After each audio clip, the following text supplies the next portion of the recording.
A graça e a paz do Senhor, meu irmão, que alegria que mais uma vez, em mais um culto, nós podemos juntos meditar na palavra do Senhor.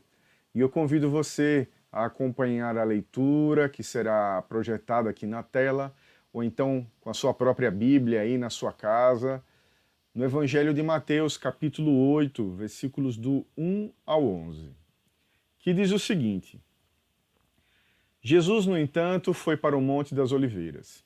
De madrugada, voltou novamente para o templo e todo o povo se reuniu em volta dele. E Jesus, assentados, ensinava, e então os escribas e fariseus trouxeram à presença dele uma mulher surpreendida em adultério e fazendo-a ficar em pé no meio de todos. Disseram a Jesus: Mestre, esta mulher foi surpreendida em flagrante adultério. Na lei, Moisés ordenou que tais mulheres sejam apedrejadas. E o Senhor, o que tem a dizer? Eles diziam isso tentando, para terem do que o acusar. Mas Jesus, inclinando-se, escrevia na terra com o dedo. Como eles insistiam na pergunta, Jesus se levantou e lhes disse: Quem de vocês estiver sem pecado, seja o primeiro a atirar uma pedra nela. E inclinando-se novamente, continuou a escrever no chão. Mas eles, ouvindo essa resposta, foram saindo um por um, a começar pelos mais velhos até os últimos, ficando só Jesus e a mulher em pé diante dele. Levantando-se, Jesus perguntou a ela: Mulher, onde estão eles? Ninguém condenou você? Ela respondeu: Ninguém, Senhor. E então Jesus disse: Também eu não a condeno. Vá e não peques mais. Feche os seus olhos. Senhor Jesus, nós te agradecemos por essa palavra lida e te suplicamos que o teu Santo Espírito abra a nossa mente, os nossos ouvidos e os nossos olhos, para que nós possamos entendê-la. Louvado seja o teu santo nome, no nome de Jesus. Amém. Amados irmãos, semana passada, os que puderam ler, eu compartilhei na minha pastoral um texto que fala sobre a cultura do cancelamento. Eu iniciei essa reflexão depois de conversar com meu amigo pastor Leno, lá da Primeira de Fortaleza, de abordarmos esse assunto, que é um assunto do momento, né? Na verdade, não é tão do momento. Isso tem acontecido muito forte há uns 3 anos, né, no mundo, de uma maneira geral. E o que eu escrevi foi apenas uma degustação sobre esse assunto que chama muito a minha atenção e que vai muito além das brigas eletrônicas, das discussões e por aí vai. E eu queria convidar você agora, nesse instante, a prestar atenção num vídeo curto, vídeo muito curto, de 4 minutos, e entenda melhor o que significa a cultura do cancelamento. Assista essa reportagem. O termo cultura do cancelamento é algo que vem se fortalecendo na internet e foi definido pelo principal dicionário inglês australiano como o termo do ano de 2019. A definição abrange um comportamento que se tornou muito comum na internet, o de passar a ignorar totalmente uma pessoa e o que ela produz, caso ela cometa um erro grave ou, às vezes, não tão grave assim. No começo de 2015, uma matéria do The New York Times viralizou nas redes. O jornalista Jon Ronson conta a história da nova-iorquina Justine Sacco, uma diretora de comunicação de uma multinacional americana, que ao viajar para a África do Sul em 2014, fez uma infeliz piada no Twitter dizendo que esperava não pegar AIDS durante sua estadia. Enquanto voava, o comentário viralizou e as pessoas começaram até a brincar e fazer piadas utilizando a hashtag Justin já pousou? Quando a viagem acabou, a sua vida tinha mudado. Justin perdeu o emprego, ouviu de uma tia que ela havia manchado o nome da família e foi durante muito tempo ridicularizada nas redes. Anos depois, sofria ainda as consequências do seu comentário. A matéria de Jon Ronson, que depois virou um livro, talvez seja a primeira reflexão mais profunda sobre o que é a cultura do cancelamento. De lá para cá, esse comportamento se intensificou ainda mais nas redes. J.K. Rowling, Anitta, Biel, Kanye West e vários outros nomes famosos foram de certa forma cancelados. Entre os grandes empresários do ramo artístico, a questão não é mais se o cancelamento de um artista vai acontecer ou não, mas quando vai acontecer. E por esse motivo, já existe até uma espécie de regra de comportamento para as redes sociais. Fotos em cima de elefantes, imagens ao lado de crianças pobres, curtidas em perfis de pessoas que os fãs não gostam, postagens políticas, tudo agora é monitorado pelos profissionais que agenciam os artistas. Existe ainda uma cartilha de como lidar com o cancelamento quando ele acontecer. É consenso, por exemplo, que é melhor se manifestar sobre o que aconteceu do que se manter em silêncio, já que isso reforça a sensação de culpa. A cultura do cancelamento vem também com alguns perigos, como, por exemplo, culpar alguém antes do seu julgamento. Em 2017, Gustavito, cantor de MPB de 33 anos e integrante de grandes blocos de carnaval de Belo Horizonte, foi acusado de cometer um estupro em um post do Facebook. Ele viu seus shows serem cancelados e seus patrocinadores sumirem. Entrou em depressão e não saiu mais de casa. Porém, em setembro de 2019, ganhou uma vitória por calúnia na justiça contra sua acusadora. Mas, mesmo com a vitória, o estrago já estava feito. O tempo em que permaneceu cancelado não volta. Há um ditado que a internet não esquece. E vale para o que você fez no verão passado ou há muitos e muitos verões. A marca do linchamento, ela não some. Cada um tenta superar o cancelamento de uma forma. Seja com pedido de desculpas, negação da acusação, contratação de um gestor de crise, mas a volta à normalidade online sem ataques e a recuperação de ganhos financeiros pode ser difícil ou mesmo impossível. A identidade de alguém pode acabar resumida em um único erro. Pronto.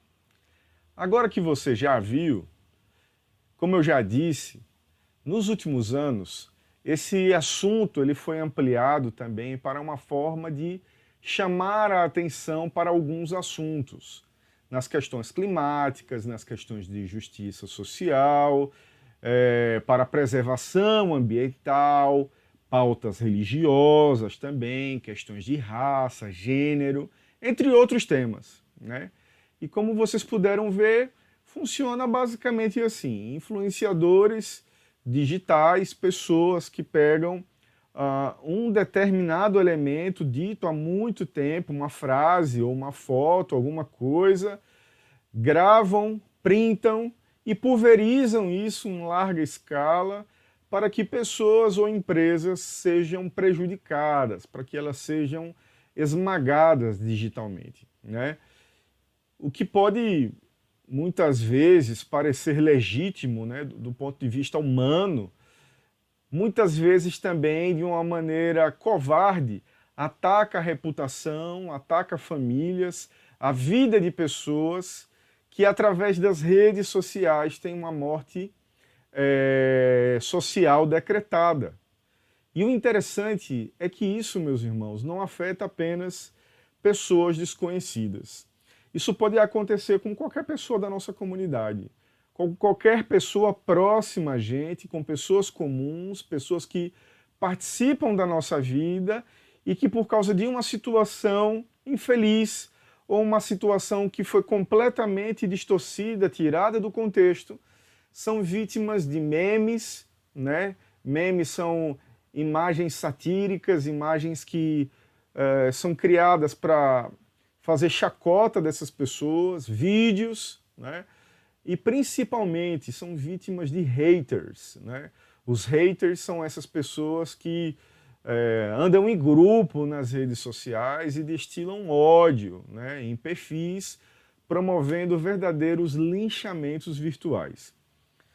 Meus irmãos, como eu disse na minha pastoral, as tensões elas sempre vão existir. As crises sempre estarão no nosso caminho principalmente daqueles que estão vivos. Quem está morto não passa por crise. Agora, quem está vivo passa. E o que acontece no mundo hoje é pauta para discussão nas redes sociais. Agora eu lhe digo, o que aconteceria com o nosso mundo, com a gente, se todo mundo fosse cancelado? O que aconteceria com o mundo se todo mundo fosse julgado e apedrejado?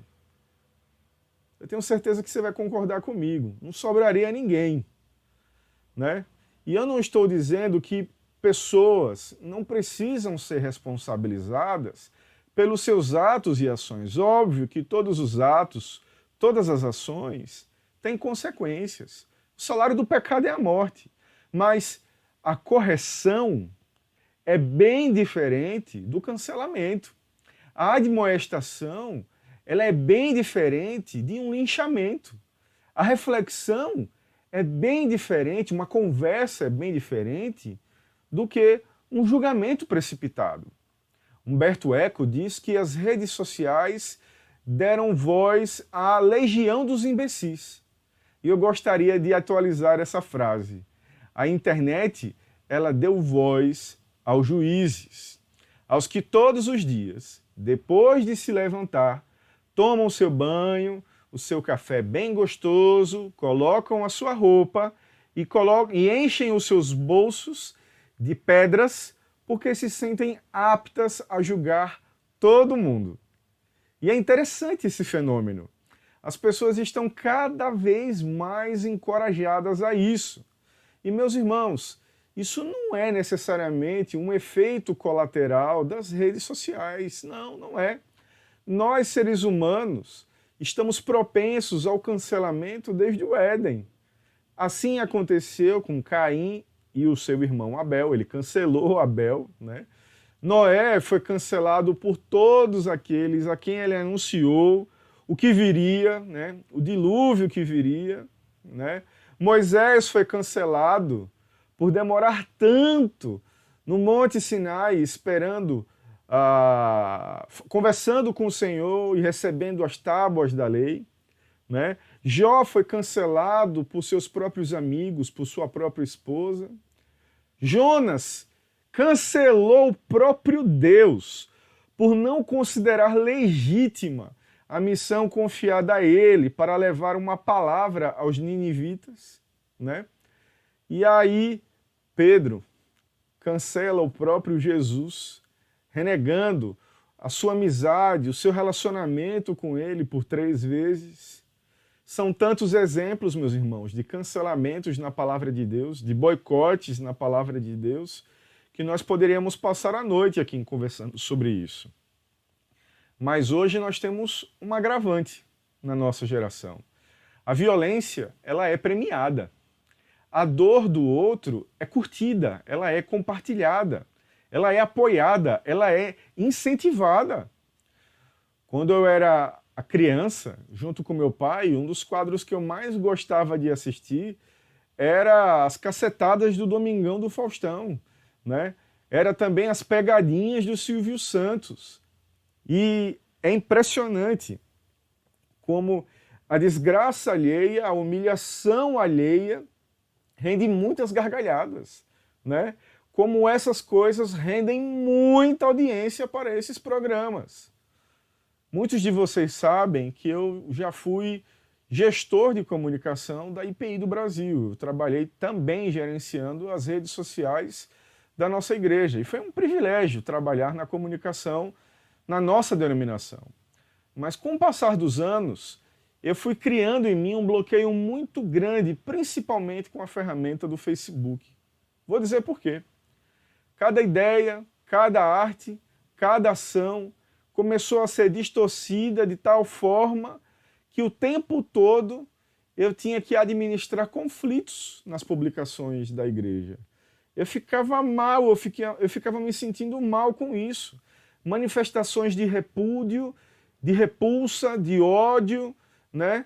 Comentários enganadores, comentários violentos que atraíam mais pessoas e faziam dessas publicações que, na verdade, tinham mensagens tão simples, né? Tão bíblicas, mas engajadoras porque elas eram fomentadas pelo ódio. Impressionante como as publicações de falecimento e as publicações que eram distorcidas eram as publicações mais viralizadas, mais concorridas e de maior audiência. Nessa época, o meu próprio perfil foi atacado por haters. E eu não esqueço das palavras gentis que foram direcionadas a mim em algumas dessas oportunidades, mesmo sendo eu um funcionário, mesmo sendo eu ali apenas alguém que só estava cumprindo ordens, né? Cumprindo a minha tarefa e o meu trabalho. O fato, meus irmãos, é que cada vez mais pessoas são atacadas e não ideias. E com isso, redes de apoio por quem pensam igual fomentam esses linchamentos e agora não são mais dezenas de pedras que são arremessadas, mas milhões de pedras de várias partes do país, do globo, que estão decretando a morte numa cultura que se deixa levar, meus irmãos, pelo efeito manada, né? Que se deixam levar por robôs, por algoritmos e que esquecem que o nosso próprio Mestre Jesus Cristo foi cancelado em seu tempo. E pasme, ainda hoje, Jesus Cristo continua sendo cancelado. Cristo continua sendo cancelado quando nós destilamos ódio, quando nós matamos pessoas nas nossas redes sociais com o nosso coração, com as nossas palavras, quando nos afastamos silenciosamente ou educadamente, quando cancelamos pessoas de uma maneira muito sutil, com a nossa indiferença, com a nossa falta de amor, com a nossa aversão aos nossos opositores e esquecemos dos ensinamentos de Jesus Cristo. Lembremos que o nosso Senhor, Ele é aquele que entra na casa de qualquer um, inclusive na casa de um fariseu chamado Simão, para jantar, né? E não para cancelá-lo, mas ele entra para conversar com ele, para ter intimidade com ele, e ele ouve claramente aquele pensamento alto daquela pessoa questionando a autoridade de Jesus por ele ser abordado por uma mulher estranha, uma mulher que vai colocar aos seus pés com um frasco de alabastro, chorando, regando os seus pés, lavando os seus pés e beijando. Esse fariseu que poderia, mas não foi cancelado por Jesus Cristo, é gentilmente admoestado com a palavra de Jesus Cristo, que ensina para ele que ele, Jesus, é capaz de perdoar todos, inclusive aquela mulher que está ali aos pés dele, inclusive ele, que quando recebeu Jesus Cristo na sua casa, não recebeu o nosso mestre como deveria ter sido recebido. Jesus está ensinando que não há ninguém que ele não possa perdoar, que não há ninguém que ele não possa amar. Cristo entra naquela casa para mostrar para fariseus, para homens, para mulheres como eu, que todos podem ser perdoados. Inclusive, um dos mais miseráveis de todos naquela época, um cobrador de impostos como Zaqueu. Nossos olhos, meus irmãos, estão treinados para ver o mal. Cada dia mais estão sendo treinados para ver o mal. Mas Cristo, quando nos recebe, ele nos possibilita uma visão nova, um olhar novo. E por isso eu trago para os irmãos a reflexão desse texto da mulher adúltera. E se Cristo é o meu exemplo, o seu exemplo, o nosso fio condutor é o amor. E é apenas o amor que pode nos transformar, que pode nos guiar e que pode, inclusive, nos admoestar. Por isso que nós devemos imitar Jesus Cristo. Nesse texto de João 8, que nós lemos no começo, do 1 ao 11, Jesus, como todos sabem, ele é alvo de uma armadilha, né? Um circo que foi montado para não só humilhar aquela mulher, para não somente matar aquela mulher, mas principalmente para desconstruir a imagem do Messias, para desconstruir a imagem de Jesus, desmontar Jesus, cancelar Jesus frente à sociedade judaica, né?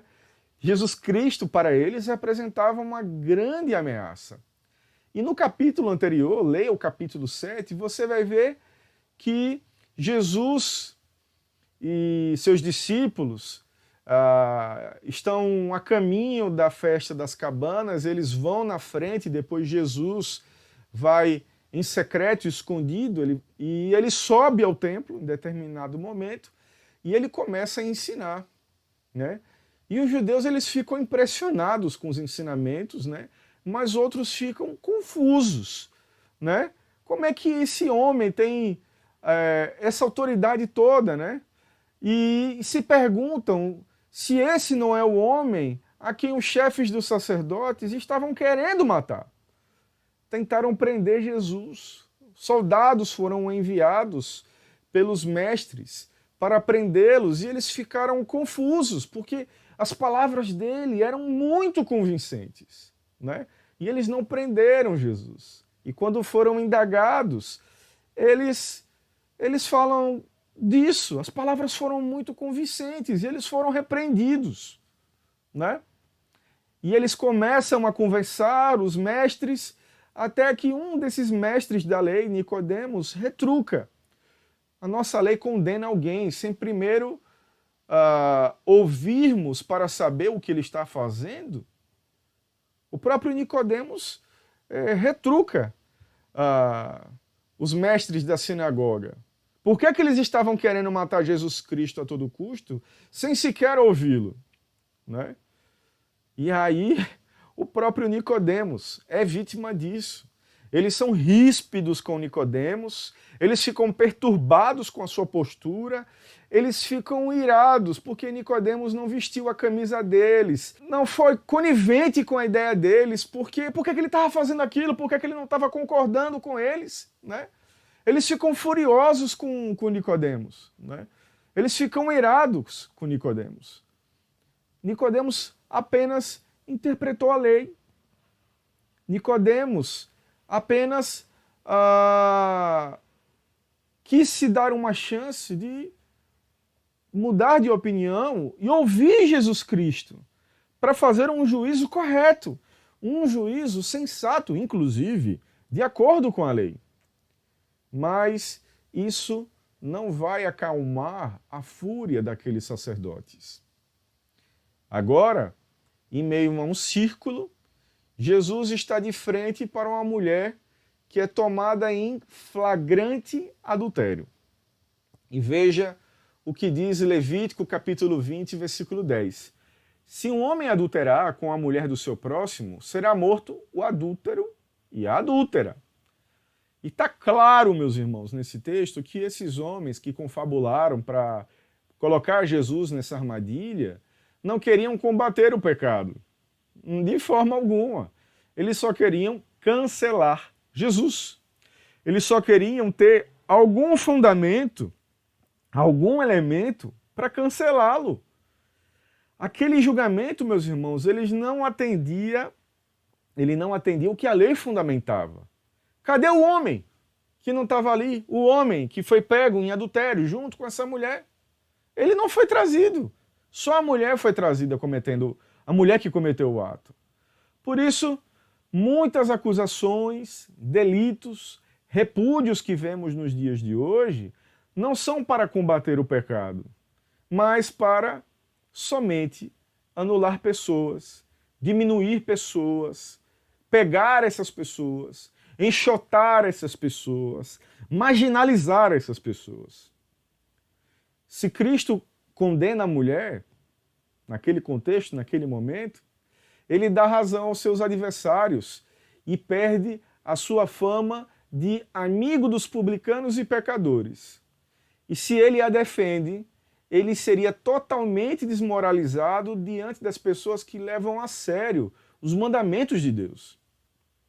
E esse circo é parece, na verdade, um beco sem saída nas nossas vidas.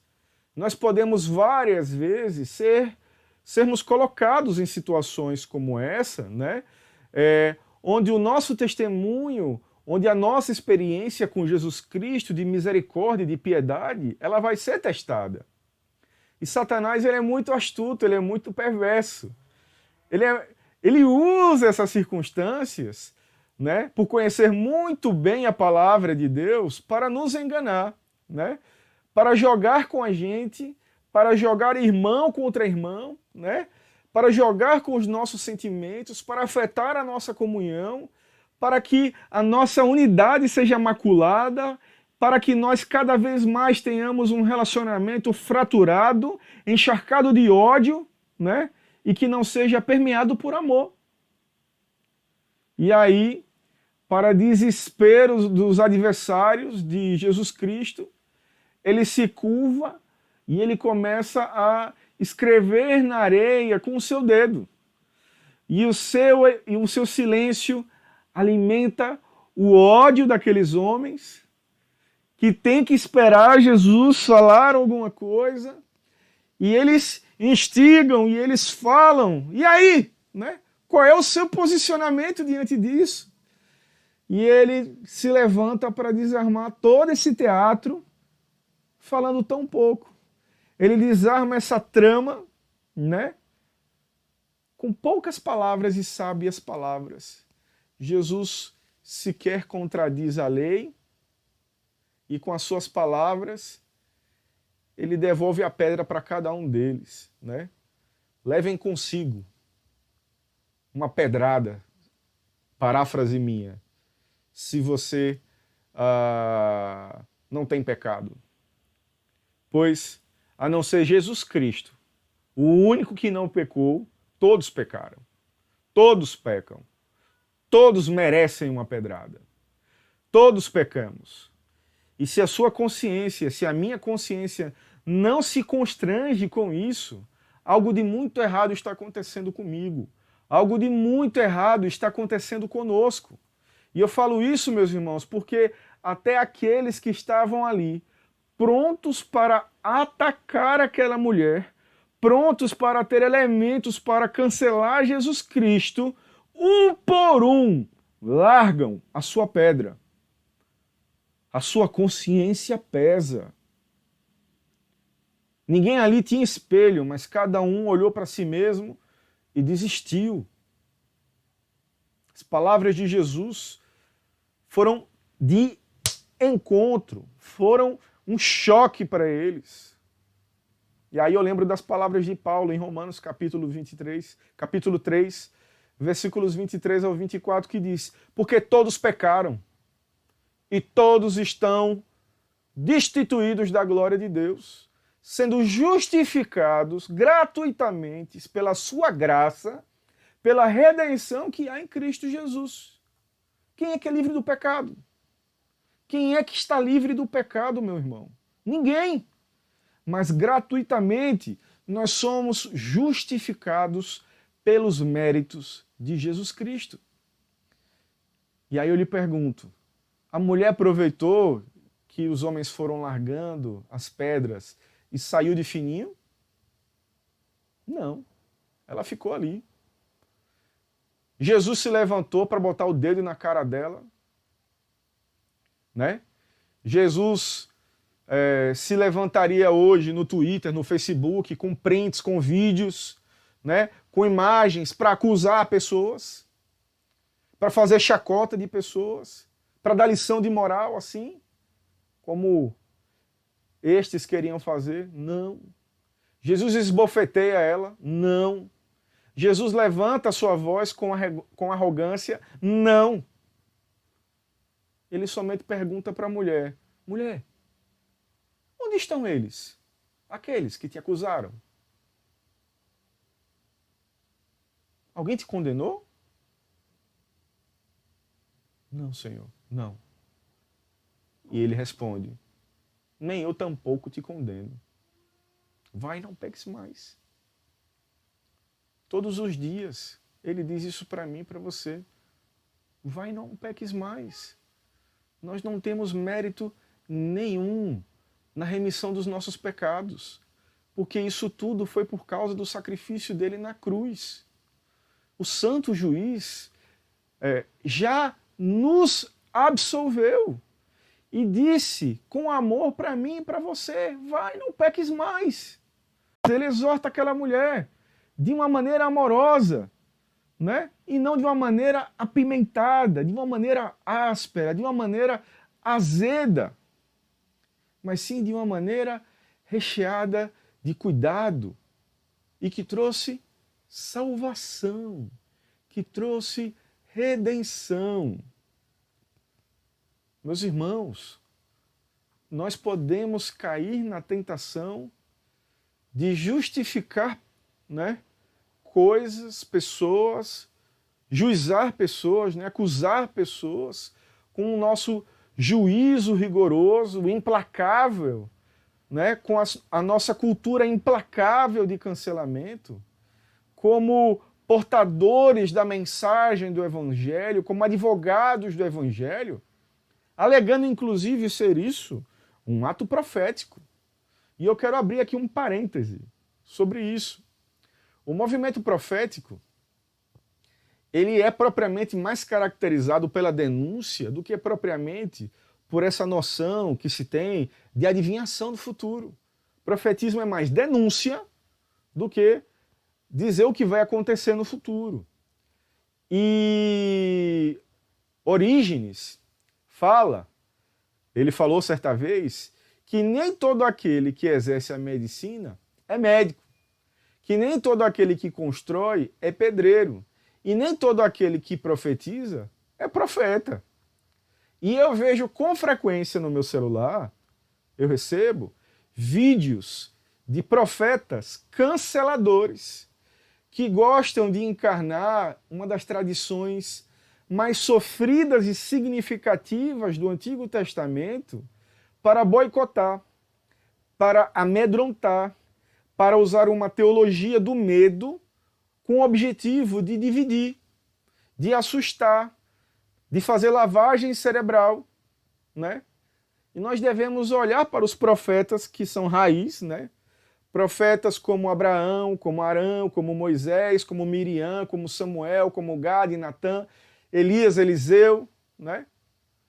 E ver o quão humildes, abnegados, sinceros foram esses homens, e falhos também, né?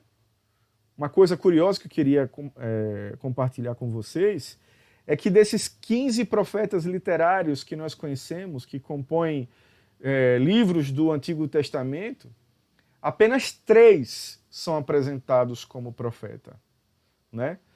E nos originais, né, são descritos como profeta. E o que é apresentado depois como profeta é simplesmente uma harmonização bíblica na tradução feita pela Septuaginta. Então, eu me refiro apenas a Abacuque, Ageu e Zacarias. Esse é um ofício muito sério. Muito sério.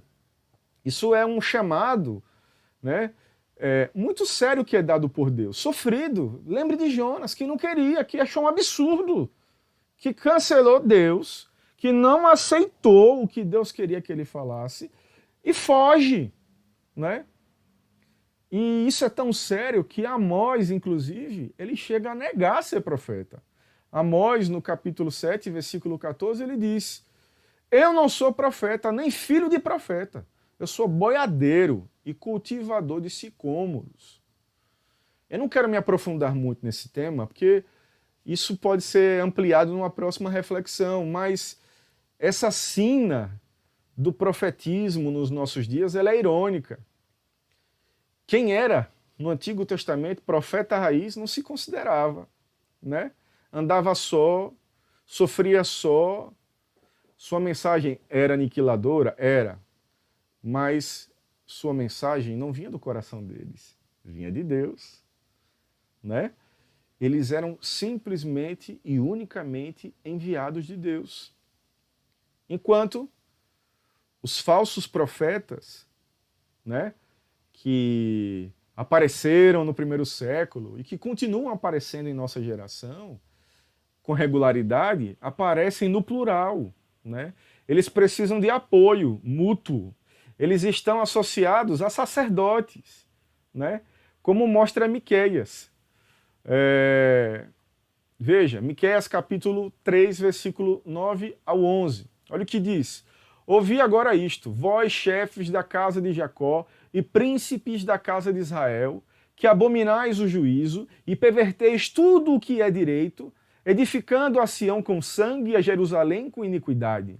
Os seus chefes dão as sentenças por suborno, e os seus sacerdotes ensinam por interesse, e os seus profetas adivinham por dinheiro. E ainda se encostam ao Senhor dizendo, não está o Senhor no meio de nós? Nenhum mal nos sobrevirá. Meus irmãos, isso é muito sério. E isso aconteceu nesse texto que nós lemos, que nós refletimos em João 7. Né? Os chefes dos sacerdotes discutindo com outro mestre da lei, Nicodemos. Né? Eles tinham um interesse próprio em defender o status, né, religioso deles, que para eles estava sendo frontalmente ameaçado por Jesus Cristo. E Alonso Stoker, um grande teólogo e especialista do Antigo Testamento, ele organiza umas características do falso profeta que eu queria compartilhar com vocês, desses falsos profetas que são especialistas na cultura do cancelamento, né? Eles podem ser homens e mulheres. Veja lá, Êxodo, capítulo 13, dos versículos 2 ao 17. Eles têm sonhos e visões, né? Jeremias 14, 14. Dizem que possuem a palavra de Deus. Jeremias 5, 13. Eles introduzem suas palavras como palavras de Deus. Jeremias 28, versículos 2 ao 11. Eles profetizam em nome do Senhor, 1 Reis, capítulo 22, versículo 5. Eles dizem estar possuídos pelo Espírito, 1 Reis, capítulo 22, versículo 24. Por isso, nós precisamos falar sobre essa cultura do cancelamento, porque ela também é dirigida por muitos religiosos em nosso país. Pessoas que são mentirosas, com desejos mentirosos, que se dizem enviados por Deus, que a sua fonte não é inspiração divina, mas o seu próprio coração, e que roubando palavras de profetas, né, se apropriando de palavras de Deus, estão indo, na verdade, na busca das suas próprias intenções. Essas pessoas envolvem as suas comunidades com mensagens mentirosas. Elas fomentam o ódio, elas fomentam a separação, elas fomentam a dissensão no povo de Deus, o que leva o povo a pecar. E por isso, né, o povo acaba esquecendo do nome do Senhor. E por isso que o povo de Deus pode se tornar rebelde facilmente. E por isso o povo de Deus pode ficar distante do Senhor, desviando o seu coração do Senhor, assumindo e tomando para si uma vida árida, uma vida seca, de um corpo que não corre fontes de rios de águas vivas. Nossa unidade, meus irmãos, ela sempre vai ser tensionada. Como eu já disse no começo, conflitos sempre vão existir. No primeiro século, no começo da igreja, já teve conflito. Dois grupos distintos se separam ali, né? O grupo judaico e o grupo helenístico. Discussão de rituais, né? E aí, vai circuncidar ou não? E por aí vai. O NT tem várias provas dessa variedade teológica e que ainda assim é desenvolvida. O Evangelho se desenvolve e o Novo Testamento prova isso, né? Que nessa pluralidade o Evangelho se desenvolve, né? Por quê? Porque todos nós carecemos da glória de Deus. Porque Jesus é o nosso advogado e é aquele que cancela o pecado.